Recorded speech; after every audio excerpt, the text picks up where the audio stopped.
ప్రభునేసు నామములో అందరికీ వందనములు. శుభోదయం. యేసయ్య మాట వినుటకు ప్రేమతో ఉదయకాశములో ఆహ్వానిస్తున్నాను. దేవుడు గడిచిన 9 నెలలు తన కాపుదల్లో భద్రపరిచి ఈ 10వ నెల మొదటి దినమున దేవుడు మనతో మాట్లాడబోయే మాటలు మత్తయి సువార్త 14వ అధ్యాయం 22వ వచనం నుండి 33 వచనాల వరకు మనము ధ్యానించుకుందాం. వెంటనే ఆ జనసమూహములను తాను పంపివేయునంతలో తన శిష్యులు దోణి ఎక్కి తనకంటే ముందుగా అద్దరికి వెళ్ళవలెనని ఆయన వారిని బలవంతము చేసెను.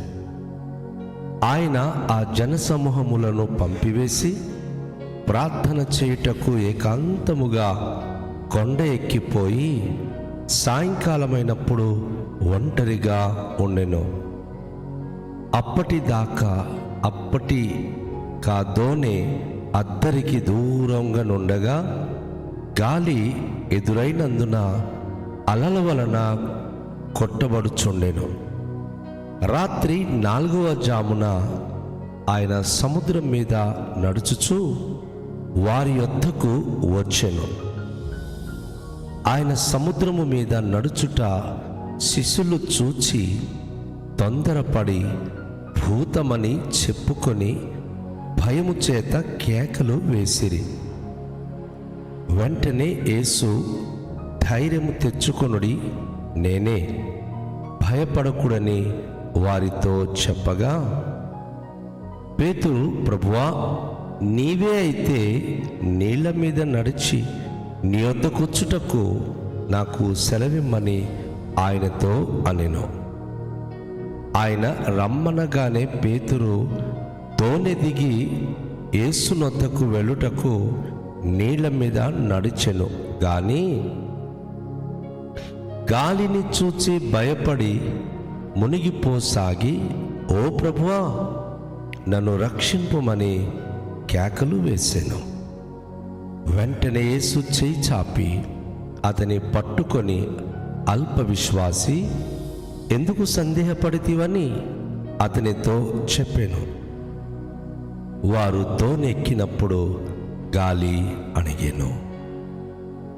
అంతటా దోణిలో ఉన్నవారు వచ్చి, నీవు నిజముగా దేవుని కుమారుడవని చెప్పి ఆయనను మ్రొక్కిరి.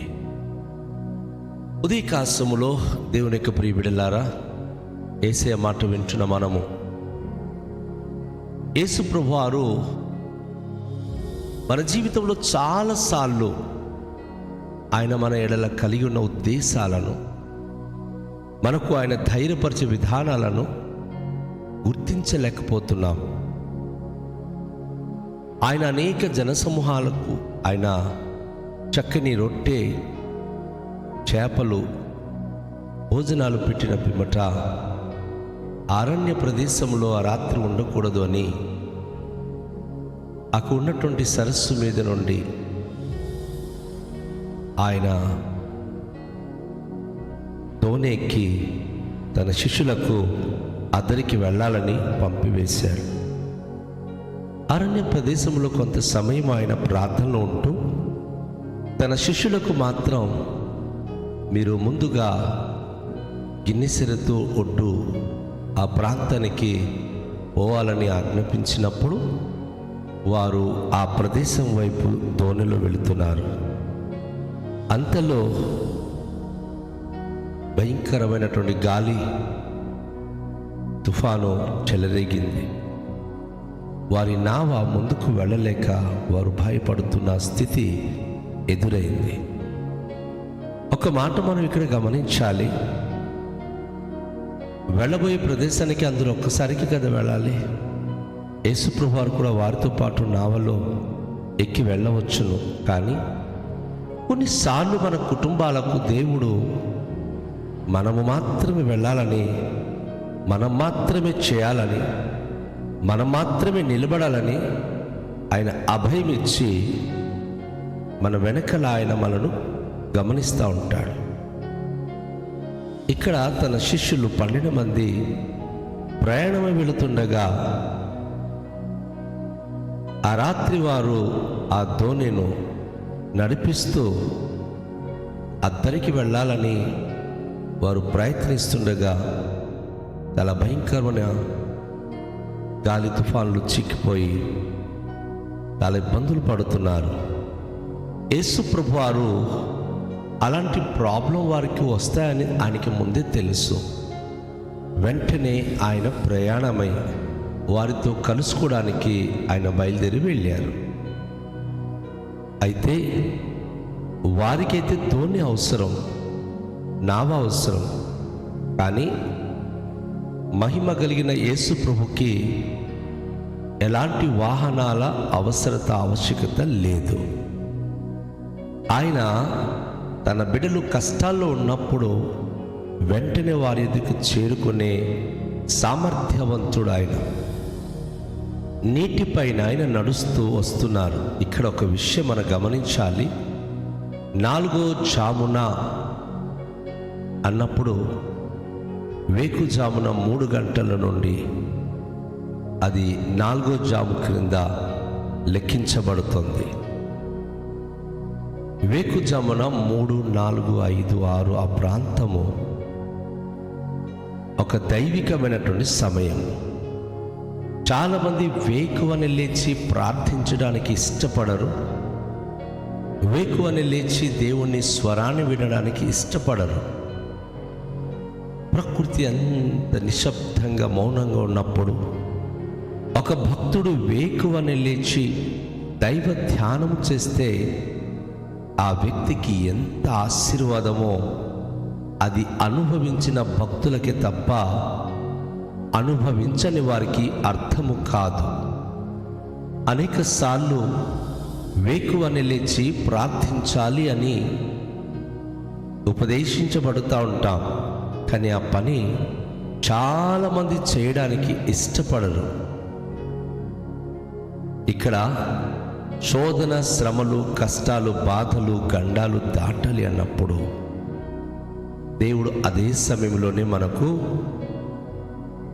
ప్రత్యక్షమయ్యేటటువంటి గడియ.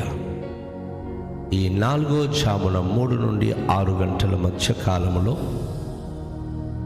శిష్యులు అపాయములు చిక్కుకున్నట్లుగా యేసయ్య గుర్తించి కాలినడకతో వారి మధ్యకు వచ్చినప్పుడు వారైతే అది బోధకుడని కానీ ప్రభు అని కానీ గుర్తించక భూతమని కేకలు వేశారు.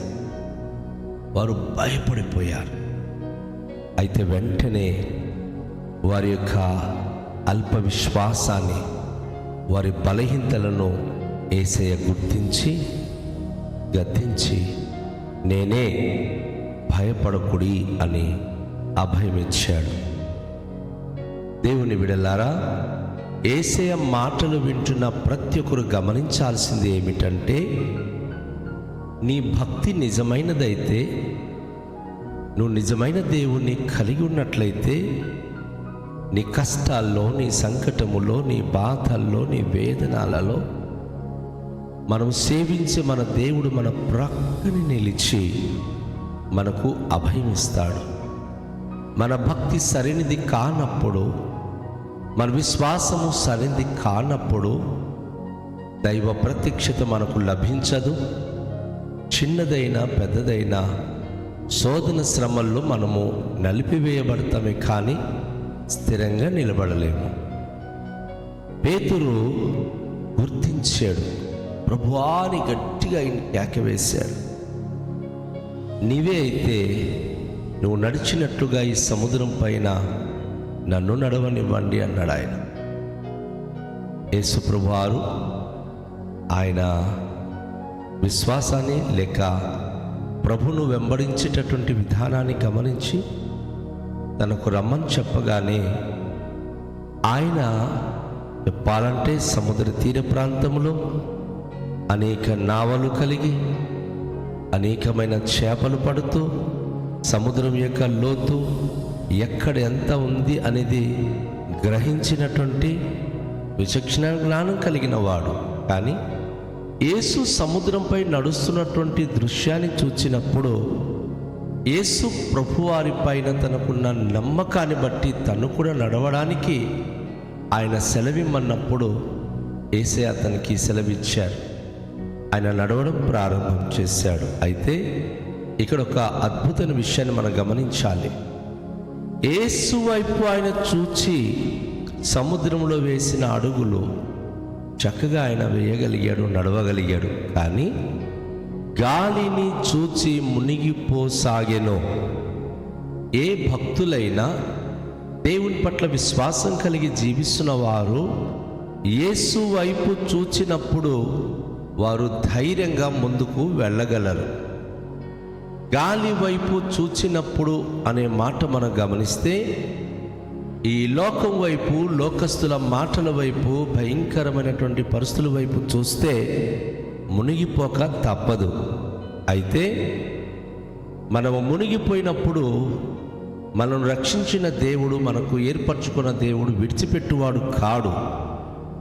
ప్రభువా అని చెప్పి ఆయన కేకలు వేసిన వెంటనే అల్ప విశ్వాసి అని చెప్పి ప్రభు తనను గద్దించి, ఎందుకు సందేహపడ్డావు? సందేహము ద్వారానే నువ్వు మునిగిపోయావు. నా సోదరి సహోదరుడా, ఈ ఉదయకాలములో నీ జీవితంలో దేవుని మాటల పట్ల సందేహించొద్దు సుమా. ఆయన ప్రార్థన ఏమాత్రం నిర్లక్ష్యము చేయొద్దు. ఆయన వాక్యం మీద, ఆయన విశ్వాసం మీద నువ్వు స్థిరంగా ఉండు. తన సందేహాన్ని దూరపరిచిన యేసు ప్రభు వారి చేయి పట్టుకున్న పేతురు వెంటనే ఆయన నీటి నుండి మునిగిపోతున్న స్థితి నుంచి నావలోనికి ఎక్కగలిగాడు. ఇద్దరు నావలోనికి వెళ్ళిన తర్వాత గాలి నిమ్మలమైంది, సముద్రం ప్రశాంతత అయింది, వారి నావ ముందుకు సాగింది. ఈ దినము గడిచిన దినాల్లో ఎన్ని అల్లోకొలైన స్థితులను ఉంటివో ఈ దినం మొదలుకొని ఈ నెలంతా కూడా దేవునితో నువ్వు తన చేయి పట్టి నడవడం ప్రారంభించగలిగితే, అల్ప విశ్వాసాన్ని మానుకుని పరిపూర్ణ విశ్వాసం కలిగి జీవించగలిగితే, దేవుని మాటలు సందేహించక పరిపూర్ణమైన విశ్వాసం కలిగి జీవించగలిగితే, నీవు నీ కుటుంబము సౌఖ్యంగా, సంతోషంగా, ప్రతి గండాలు దాటి, ప్రతి శోధన శ్రమలను జయించి ప్రభు కొరకు స్థిరంగా జీవించగలరు. దేవుని వాక్యానుసారంగా జీవించడానికి మరి మీరు ఇష్టపడుతున్నారా?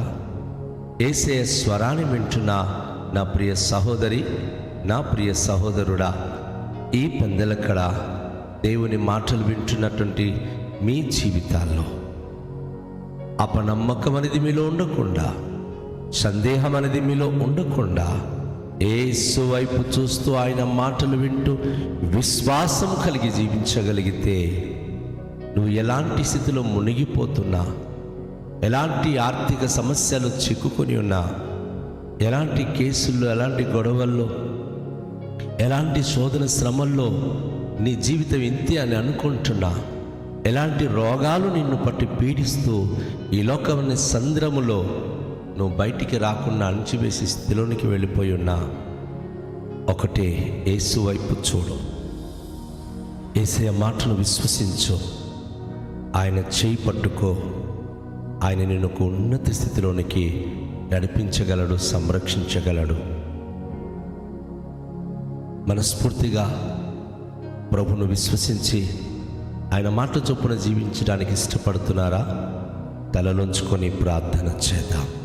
మికిలి దయగల పరలోకపు తండ్రి, ఉదయకాశములో మునిగిపోతున్న పేతురును నీటిపై నడిపించి, ప్రభువా, తనకు మీ యొక్క కృపతో ఒడ్డున చేర్చిన దేవుడు, మా దీన జీవితాల్లో కూడా అనేక మంది అనేక శోధన శ్రమల్లో మునిగిపోతూ తేలియాడుతూ ఇబ్బందుల మధ్య కృంగిపోతున్నారయ్యా.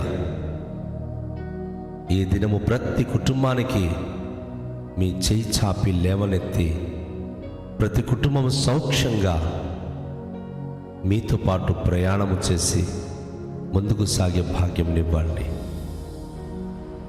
ఈ దినము ప్రతి కుటుంబంలో అద్భుతాలు జరిగించండి. మీరు మమ్మను ముందుగా నడిపించడానికి కారణాలు, మేము శోధన శ్రమల్లో కృంగిపోతామా, ధైర్యంగా నిలబడతామని మా విశ్వాసాన్ని పరీక్షిస్తున్నారు తండ్రి. ఈ ఉదయం ప్రతి బిడ్డలో పరిపూర్ణ విశ్వాసం ఉంచండి. మీ వైపు చూచి ధైర్యం వహించే భాగ్యమునివ్వండి. అద్భుత కార్యములు ప్రతి కుటుంబంలో జరిగించండి.